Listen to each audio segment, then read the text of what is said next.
In thanking everybody, a person who has been a sister to me, because you know I was an only child till I was 16. And when I was 16, I met my best friend, who has remained my best friend until this day, and that is Ginny Gurnis, who is getting a big hug over here from my daughter. And who was there every day of the trial, who was there in Boston when I got the Sacron Vanzetti Award, who has been there for me since forever. And without more, I just now, it is really a great honor for me, someone whom I respect very, very greatly, a man who spoke out and spoke truth at a time when not many people were speaking truth. And he suffered for it. And I don't think he needs an introduction to this audience. I'd like to bring to you Ward Churchill.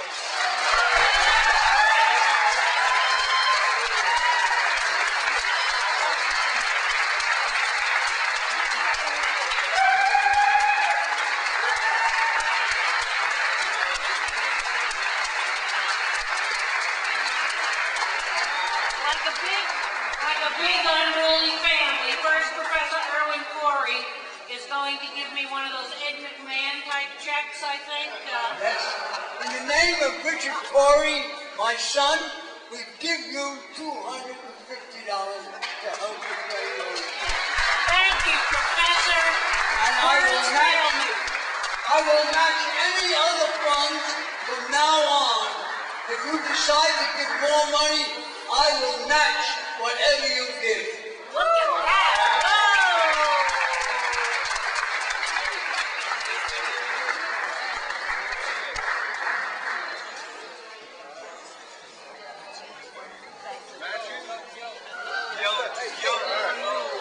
That's good. That really is good. Seal. Well, see you. Hello, my relatives. It's good to see you here. It is an honor to be here.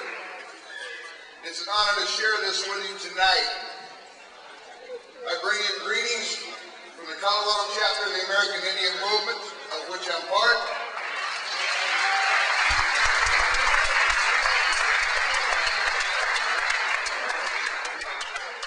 And I bring you greetings from Worthy Lots, otherwise known as Leonard Peltier.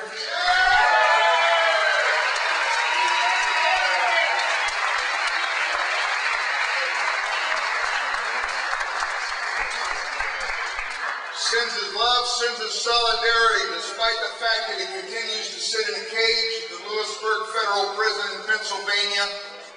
Not for anything, anyone, even his prosecutor, has been prepared to say at any point in the past 20 years they believe he actually did. But rather as a symbol of the arbitrary ability of the federal government of the United States to repress the legitimate aspirations, the liberation of the indigenous people of this country, of this land.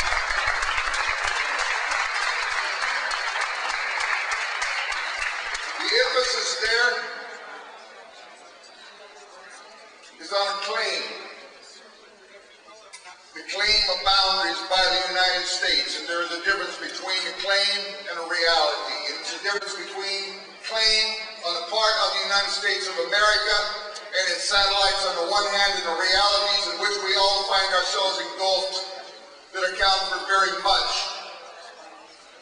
Well, my sister, my hero, if you will, Lynne Stewart, has devoted her life to combating, to fighting, to struggling. That difference between claim and reality, the gulf between those two, the reason it works has to do with confusion.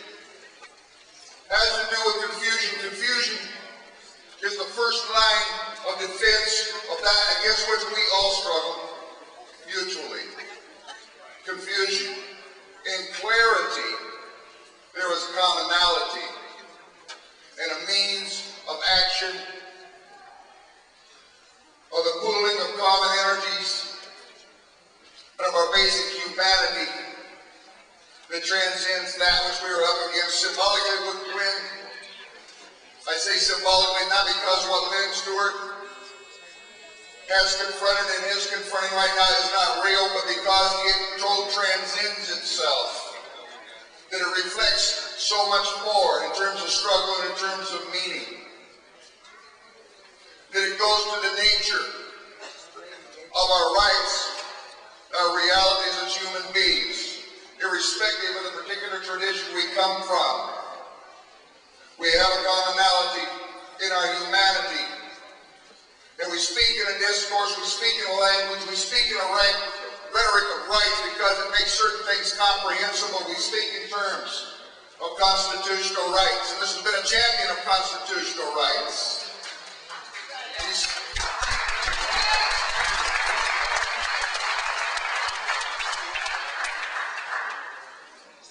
We speak in terms of human rights. And this has also been a champion of human rights. We speak from a matrix of understanding embedded in natural rights. And in natural rights, we really begin to encounter the reality. And the reality is ultimately that rhetoric of rights masks what it is we have ultimately most in common, and that is simply one right. Stripped to the bone, it's one right. And that right has to do with the ability to fulfill our responsibilities. That is the one fundamental right we all exercise, the one we have most lost sight of. The meaning of responsibilities not rhetorically, not symbolically, not figuratively, but concretely in action.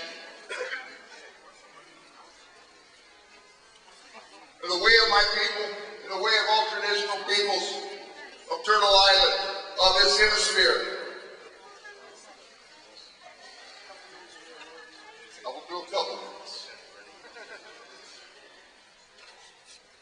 We have those who see these things clearly, and it is their role, particularly when that which is of adversity, that which would oppress, that which would deny freedom, even life itself, is most intense. They are the least inclined to back up. Where I live now, which is in the land of Cheyennes, this is not my own tradition. And contrary to the education committee down there in the sidewalk, I am not a Mohawk either, I'm Schlagee. Okay.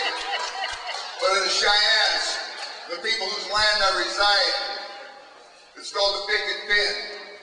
These are horse people. They have a bridle.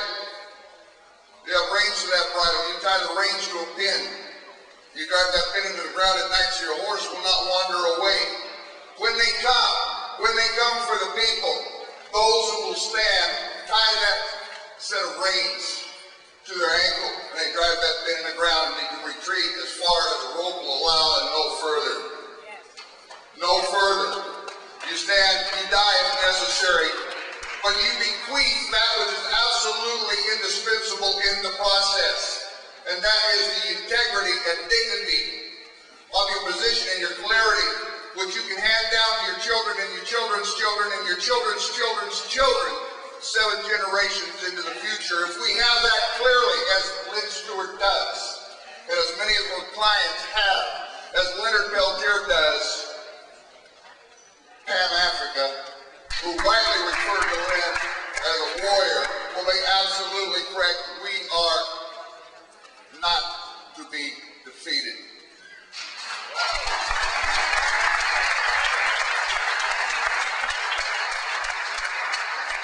So to Lynne Stewart, I would say thank you. Thank you for the example set and the battles won in behalf of every person in this room, whether you personally know it or not, in behalf of me, in behalf of my children, in behalf of my people, in behalf of all people everywhere at all times. I thank you. I thank you. I thank you. God bless.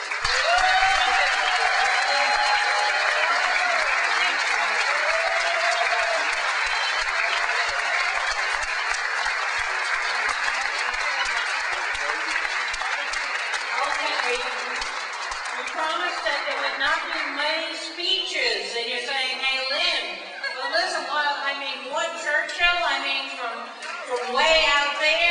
say in here, you can't say, hey.